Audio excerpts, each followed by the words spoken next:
kita bakal bahas mengenai diagnosa pulpa dan periapikal. Mungkin kalau yang udah preklinik akhir ataupun yang udah klinik ini udah di luar kepala kali ya, tapi ini kita review lagi. Nah, untuk yang maba mungkin belajar dari awal ya. Kita mulai. Nah, untuk penegakan diagnosa, kita harus nyari ini dulu nih, dari anamnesa, pemeriksaan klinis, nanti di pemeriksaan klinis kita memeriksa secara intraoral maupun ekstraoral, kemudian dilakukan pemeriksaan tambahan, mencakup radiograf, terkadang kita butuh pemeriksaan laboratorium, tapi untuk diagnosa pulpa dan periapikal, ini biasanya nggak diperlukan, kecuali udah sampai abses spasium. Nah, itu biasanya dilakukan pemeriksaan laboratorium untuk mengetahui bakterinya apa, untuk kulturnya, itu menentukan nanti antibiotik apa yang diperlukan. Nah, untuk sekedar diagnosa, pemeriksaan lab biasanya nggak dibutuhkan. Sini kita bahas semuanya nih, dari anamnesa, pemeriksaan klinis, kemudian ditambah dengan pemeriksaan tambahan untuk mencapai diagnosa yang kita perlukan.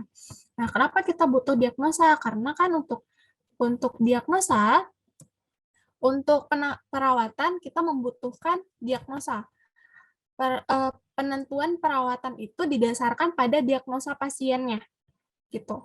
Jadi itulah kenapa kita butuh menentukan diagnosanya. Nah, pertama dari anamnesa, mungkin ya. Nah, untuk anamnesa ini apa aja yang perlu ditanyakan? Mencakup data personal, penyebab kunjungan, riwayat medis, sama riwayat dental. Untuk diagnosa pulpa dan periapikal ini yang paling diperlukan. Kenapa kita perlu data personal? Itu kurang lebih kalau yang data personal itu untuk ini ya, menjalin hubungan antara dokter gigi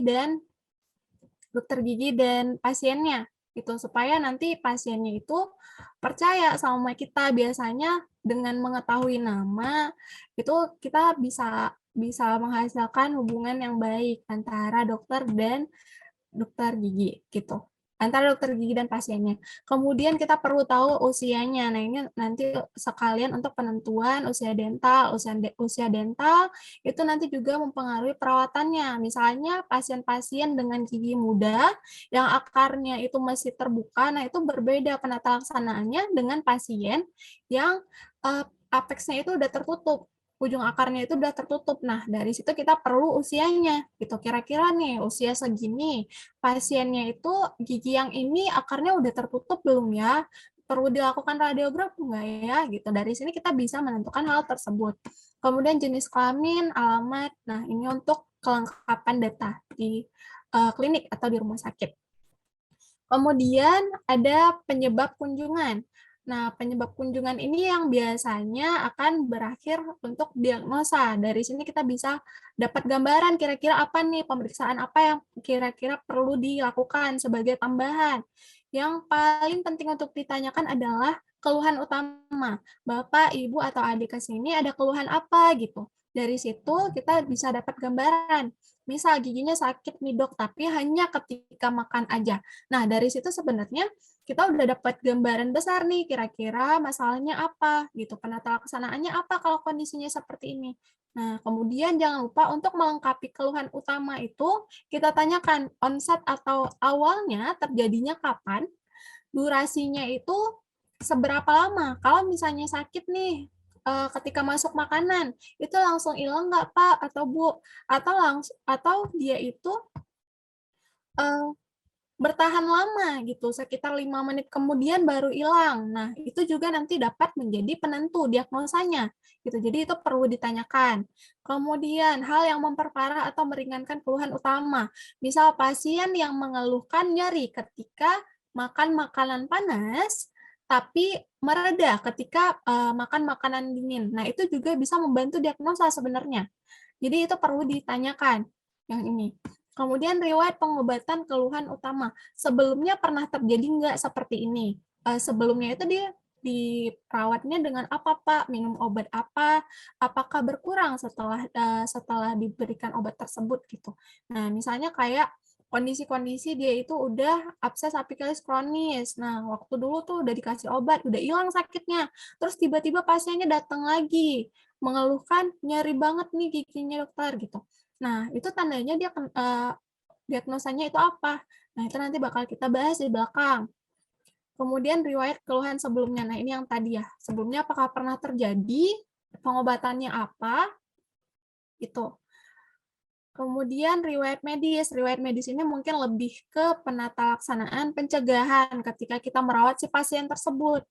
Kalau misalnya pasiennya ada riwayat menular, ini kayak kita merawat pasien waktu COVID dulu ya, mungkin pakai APD lengkap. Padahal sebelumnya kita nggak sebegitu aware-nya gitu sama eh, hal tersebut. Biasanya sebelum COVID tuh kayak cuma pakai masker, handscoon, udah gitu. Nah, ini perlu ya untuk penyakit-penyakit menular ini karena kita butuh precaution. Jadi mesti pakai APD lengkap kalau ternyata pasiennya itu punya penyakit menular gitu. Kemudian apakah pasiennya ada alergi tertentu? Nah, ini pada kondisi misalnya kita butuh anestesi untuk PSA vital gigi pasien. Nah, untuk anestesi itu sering menyebabkan alergi pada pasien. Nah, kita tanyakan apakah pernah sebelumnya dilakukan perawatan gigi yang memerlukan bius gitu, dan apakah ada reaksi alergi setelahnya. Itu perlu ditanyakan. Kemudian obat-obatan yang dikonsumsi, penyakit sistemik atau kelainan jantung. Nah, ini untuk pencegahan aja, hal-hal yang dapat terjadi, efek samping yang dapat terjadi selama perawatan. Nah, kemudian ini riwayat dental sebenarnya berkaitan dengan penyebab kunjungan.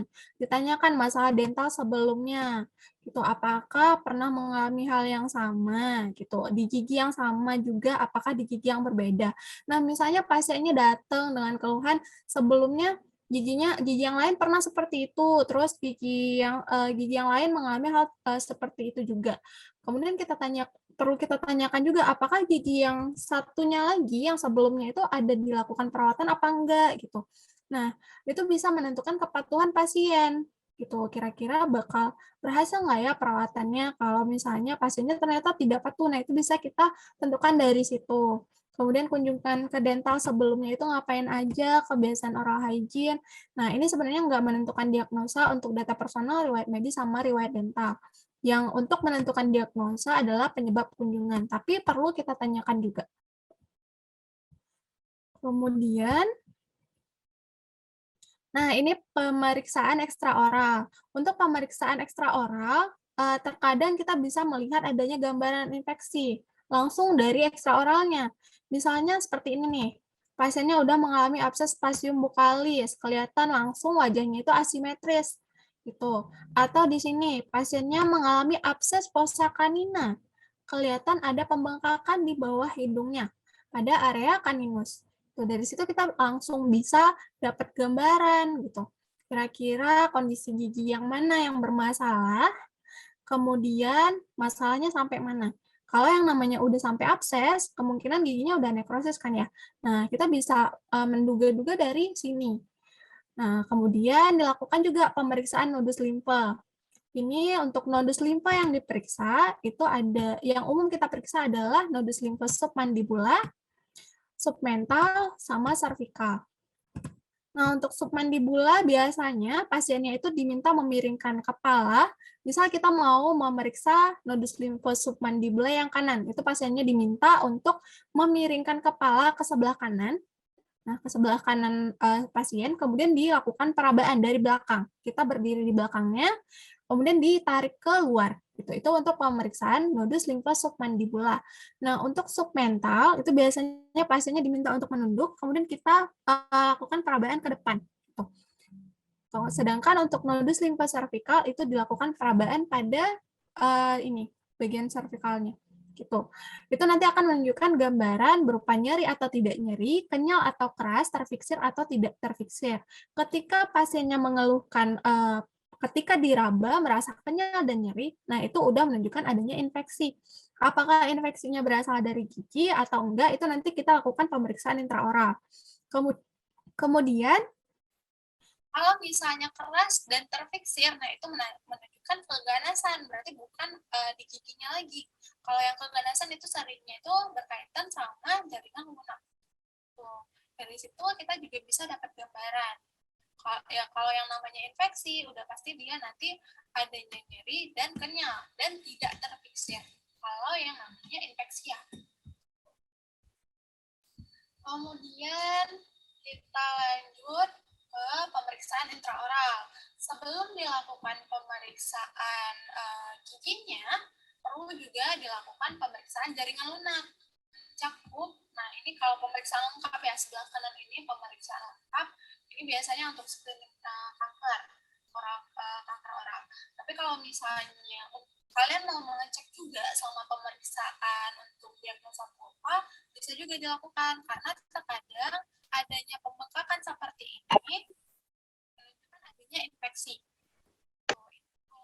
Kalau secara sekilas nggak kelihatan ya kalau kita nggak perhatian. Nah, bisa kalian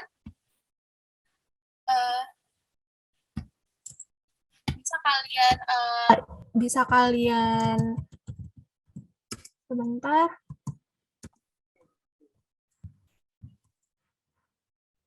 bisa kalian cek secara menyeluruh gitu ya. Baik dari gingivanya, ini perlu biasanya kalau yang namanya abses apikalis itu kelihatan di gingivanya gitu. Gingiva yang mendekati mucobukal fold-nya. Ataupun nanti biasanya terlihat pembengkakan pada area vestibulum gitu. Ini ya. Ini area sini biasanya kalau yang berkaitan sama gigi tersebut. Tapi bisa juga kayak gini yang di gambaran ini di bagian palatalnya gitu. Sedangkan kalau yang lain itu jarang ya, apalagi ke mukosa buka. Kalau misalnya karena gigi nggak mungkin ke mukosa buka. Jadi yang diperiksa adalah ya bagian vestibulum, bagian gingiva, sama bagian palatal. Tuh, itu yang paling sering berkaitan dengan infeksi gigi. Itu baik kelainan periapikal. Nah, mungkin ini tadi selain kita inspeksi yang tadi kalau kita melihat dengan mata langsung itu namanya inspeksi, perlu juga dilakukan palpasi atau perabaan. Terkadang yang pembengkakan yang tidak terlalu parah itu tidak terlihat dengan mata, tapi terasa ketika dilakukan palpasi gitu. Maka untuk pemeriksaan jaringan lunak itu perlu dilakukan dua ya, inspeksi dan palpasi. Kemudian ada pemeriksaan jaringan dental. Untuk pemeriksaan jaringan dental itu perlu dilakukan penentuan klasifikasi karies, kemudian uji vitalitas, perkusi, dan palpasi. Tuh, dari sini kita bisa dapat diagnosanya. Klasifikasi karies yang perlu, yang penting itu sebenarnya yang berdasarkan IKDAS. Karena dari klasifikasi IKDAS itu kita bisa menentukan kedalaman dari kalau klasifikasi karies yang lain, baik GV Black atau Mon and Hume, itu kita hanya dapat menentukan lokasinya aja. Gitu. Kita nggak dapat gambaran yang jelas, batas kariesnya itu sampai mana. Tuh. Kemudian untuk menentukan dia vital apa enggak, itu kita lakukan uji termal, sama bisa juga electric pulse tester kalau ada. Kalau nggak ada, cukup termal aja. Kemudian dilakukan perkusi sama palpasi. Ini untuk menentukan keterlibatan dari periapikal. Apakah infeksinya udah nyampe ke periapikalnya, apa masih di giginya doang. Gitu. Perkusi terbagi dua lagi, ada horizontal dan vertikal. Ini kita bahas di belakang. Ini yang pertama mengenai klasifikasi karies dulu. Nah, ini kelihatan dari sini, kalau yang klasifikasi karies Mon and Hume sama GV Black itu tidak, kita nggak dapat gambarannya, gitu, seberapa dalamnya. Tuh. Kalau yang si Mon and Hume, itu nanti klasifikasi kariesnya itu dia menggunakan site dan size. Site 1 itu karies oklusal, site 2 karies proksimal, site 3 itu karies cervical. Sedangkan untuk size-nya, untuk size 0 itu belum ada kavitas, size 1 karies baru mengenai lapisan email, size 2 itu udah mengenai email dan dentin, tapi belum meluas hingga cups atau insisalnya. Sedangkan kelas size 3 itu karies meluas hingga mengenai cups. Tapi nggak disebutin di sini apakah mesti didentin aja, apakah sudah mencapai pulpa. Gitu. Sedangkan kalau yang size 4, itu luas kariesnya sangat besar. Disebutkan bahwa telah terjadi kehilangan lebih dari 1 cups. Tapi tidak disebutkan di situ apakah masih di pulpa, apakah masih di dentin aja, tapi hanya disebutkan bahwa dia melibatkan lebih dari 1 cups gitu. Kemudian ada GV Black. Nah, GV Black ini dia hanya terbatas pada penentuan lokasinya aja. Kalau kelas 1 itu pit dan fissure, ini ya, baik di anterior maupun posterior. Kelas 2 itu untuk proximal posterior, karies proximal posterior, sedangkan kelas 3 itu proximal anterior. Nah, untuk kelas 3 itu proximal anterior tanpa melibatkan insisal. Nah, mungkin kalau yang maba di sini itu, nah bagian sini itu merupakan insisalnya, kariesnya itu hanya pada bagian samping giginya atau bagian proksimalnya aja, nggak mencapai insisalnya. Kalau karies proksimal anterior yang melibatkan insisal, itu adalah yang kelas 4 ini ya. Sedangkan untuk kelas 5 itu karies servikal. Ini. Ini mungkin nggak ketulis ya di sini. Ini kelas 6 yang tertulis di sini kelas 6, kelas 5-nya nggak ketulis. Nah, sedangkan untuk kelas 6 itu kavitas pada cups dan ujung insisal. Dia nggak menunjukkan seberapa dalam kariesnya. Sedangkan untuk penegakan diagnosis, kita butuh gambaran seberapa dalam kariesnya. Kemudian ini berdasarkan IKDAS. Nah, ini yang paling kita gunakan. Dari sini sebenarnya kita bisa dapat gambaran. Kalau misalnya kariesnya mencapai ml aja nih, kira-kira kondisi pulpanya seperti apa? Kalau misalnya kariesnya mencapai dentin nih, kira-kira kemungkinan diagnosisnya apa? Nah, dari situ kita bisa dapat gambaran. Untuk IKDAS ini, D0 itu dia tidak ada karies. Tuh. Kalau D1 itu terdapat lesi putih ketika dikeringkan. Ketika kita melakukan pengeringan dari giginya, terlihat adanya lesi putih gitu. Itu merupakan gambaran awal dari karies. Sedangkan kalau D2, lesi putihnya bahkan terlihat ketika dalam kondisi basah. Gitu. Untuk D3 itu lebih lanjut lagi, dia udah mencapai email dan udah ada kavitas. Udah terlihat gambaran kavitas. Ini mungkin gambarnya kurang sesuai ya. Kemudian ada D4, D4 itu karies dentin dalam. D4 itu dentin awal. Ini dentin awal. Belum mencapai bagian dentin yang lebih dalam. Biasanya di sini yang terjadi adalah pulpitis reversible atau inflamasi pulpa yang bisa kembali ke awal. Gitu. Kemudian ada D5. D5 itu karies kedalaman dentin lanjut. Jadi dia lebih dalam, ini juga kurang sesuai, kurang jelas juga gambarnya. Untuk D5 itu dia lebih dalam lagi, kemungkinan untuk menjadi pulpitis irreversible atau inflamasi pulpa yang tidak bisa kembali ke kondisi awalnya itu lebih mungkin terjadi pada kondisi D5. Nah, kemudian ada D6. D6 ini pulpanya itu udah terpapar. Seluruh bagian dentinnya udah terangkat gitu. Tuh.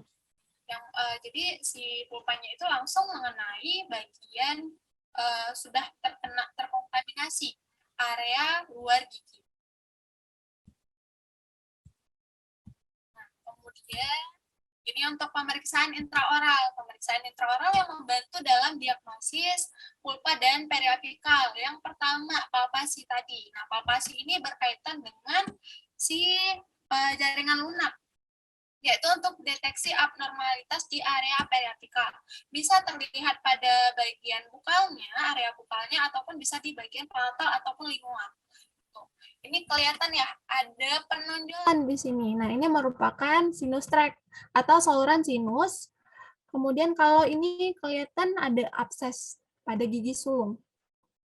Tekniknya, cara palpasinya biasanya kita melakukan tekanan menggunakan telunjuk pada mukosa yang menutupi akar gigi yang berkaitan gitu. Jadi cukup dilakukan perabaan atau penekanan aja pada area tersebut. Kemudian kalau misalnya ada beberapa gigi nih yang sebenarnya bermasalah sebelah-sebelahan gitu. Kemudian ternyata ada sinus tract-nya atau saluran sinusnya. Kira-kira kita menggunakan apa gitu untuk menentukan gigi yang bermasalahnya itu apa? Gigi yang mana? Itu untuk pembongkaran misalnya kayak gini kan. Nah, misalnya kayak gini. Giginya itu dilakukan dipasangkan crown dua-dua. Udah pernah mungkin salah satunya itu udah pernah dirawat, sedangkan yang lainnya itu belum. Gitu. Kita mau melakukan penentuan kira-kira benar-benar gigi yang pernah dirawat itu enggak yang bermasalah atau malah gigi sebelahnya gitu. Tapi kan kita nggak mungkin melakukan pembongkaran gitu. Kalau misalnya kondisi tersebut belum pasti gitu. Nah, ini bisa dengan cara tracking sinusnya. Menggunakan apa? Menggunakan guta perca nomor 25 ataupun 30. Jadi, guta percanya itu dimasukkan ke saluran sinusnya hingga terasa resistensi.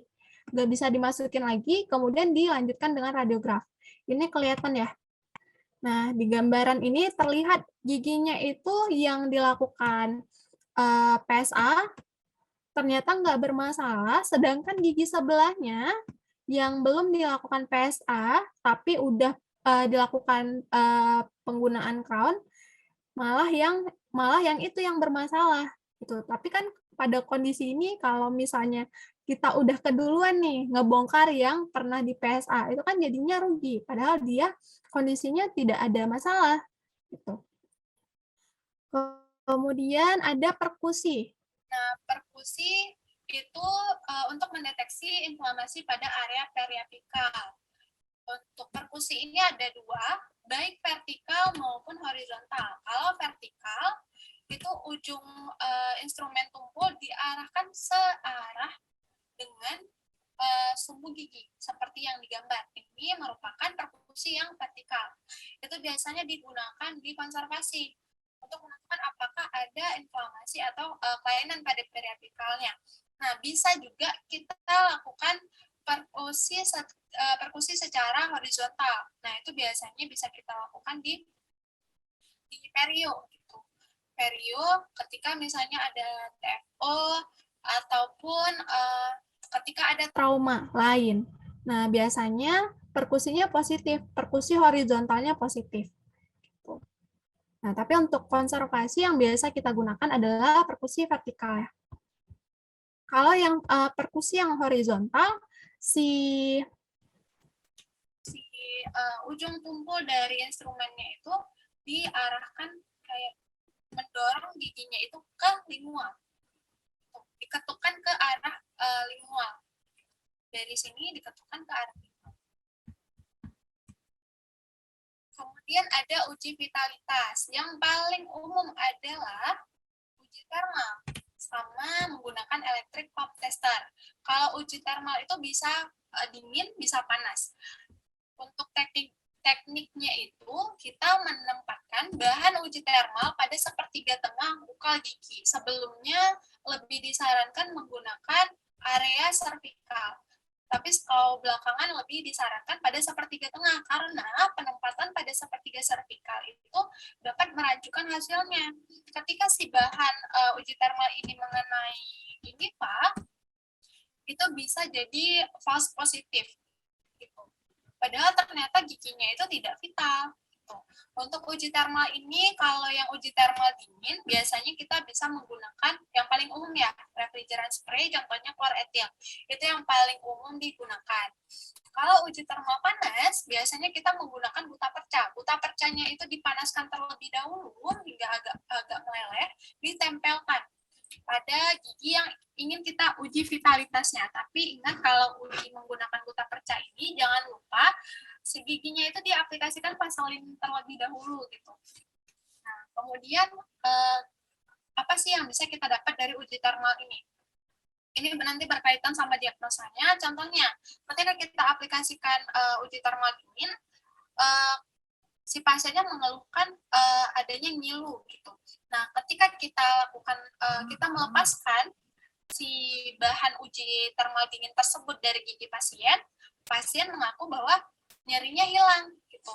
Nah, itu dapat jadi gambaran kalau ternyata giginya itu mengalami pulpitis reversible.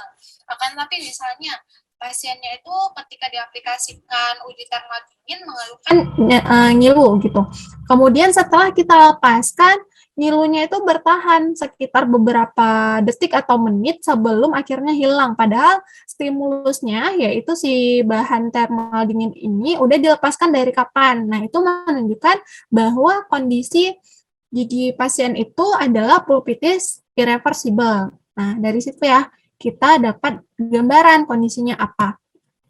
Kemudian kalau misalnya ketika kita aplikasikan uji termal dingin ini ke giginya dan ketika dibandingkan dengan gigi sampingnya, gigi tersebut tidak menghasilkan respon apa-apa, alias pasien tidak merasakan apa-apa ketika diaplikasikan uji tersebut. Sedangkan pada gigi sebelahnya, pasien mengaku ada agak sedikit dingin atau nyilu gitu. Nah, itu berarti gigi tersebut sudah nekrosis. Nah, vitalitas itu mungkin sebelumnya mengenai vitalitas. Nah, vitalitas itu merupakan kondisi di mana si giginya itu masih dipersarafi dan diperdarahi dengan adekuat. Nanti perawatannya beda antara gigi yang vital sama gigi yang non vital. Kalau misalnya uji termal panasnya positif, uji termal dinginnya negatif, itu apa? Itu menunjukkan nekrosis pulpa.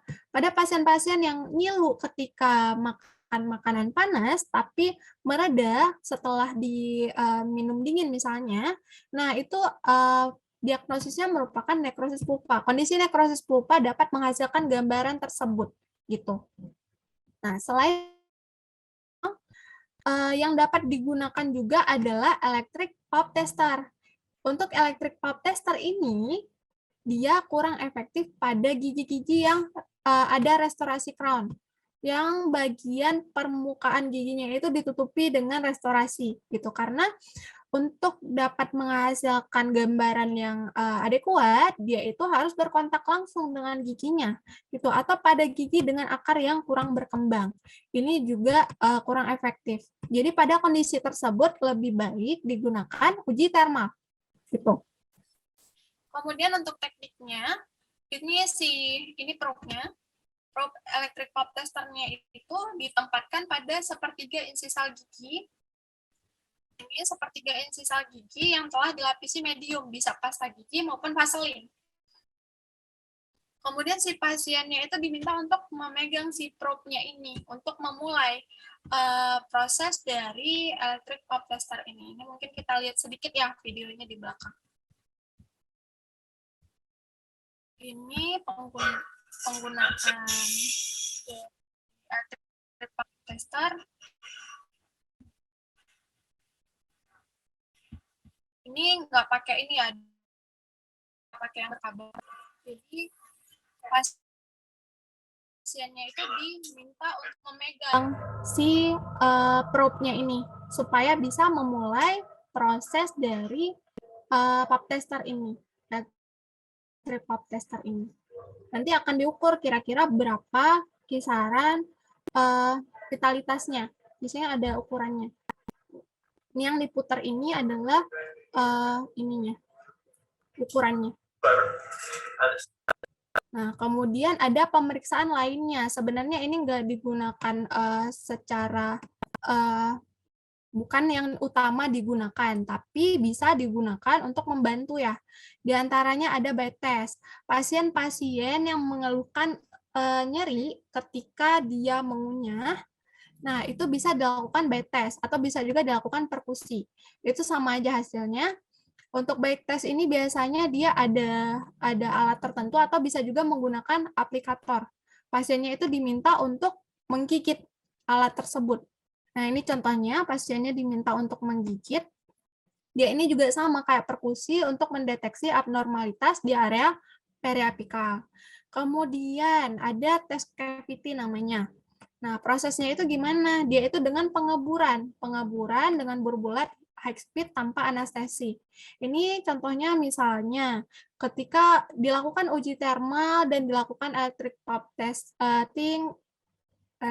testing pada pasien-pasien yang ada crown misalnya, itu kan kadang-kadang kurang akurat kan ya. Nah, kalau misalnya kita ragu nih diagnosanya apa, kita bisa melakukan tes cavity, tapi kekurangannya adalah seluruh gigi pada bagian oklusalnya itu terpaksa dilakukan pengeburan gitu. Misalnya nih, ketika kita lakukan uji termal, pasiennya mengaku ada ngilu nih sedikit gitu. Tapi kita merasanya udah nekrosis nih karena ada gambaran abses di situ. Nah, itu bisa kita lakukan tes cavity dengan membongkar si crown-nya. Biasanya nggak dibongkar semua sih, hanya pada bagian oklusalnya aja, dilakukan pengeburan satu titik aja hingga menembus pulpanya. Kalau ketika sampai pulpa dan tidak ada keluhan malah, itu menunjukkan bahwa giginya itu nekrosis gitu. Kemudian ada teknik lain, ada selektif anestesia. Ini tes anestesi di mana bisa digunakan untuk menilai gigi yang terlibat. Ketika si pasiennya itu bahkan tidak tahu gigi yang sakit itu yang mana gitu. Ini dapat kita lakukan dengan melakukan injeksi intraligamen.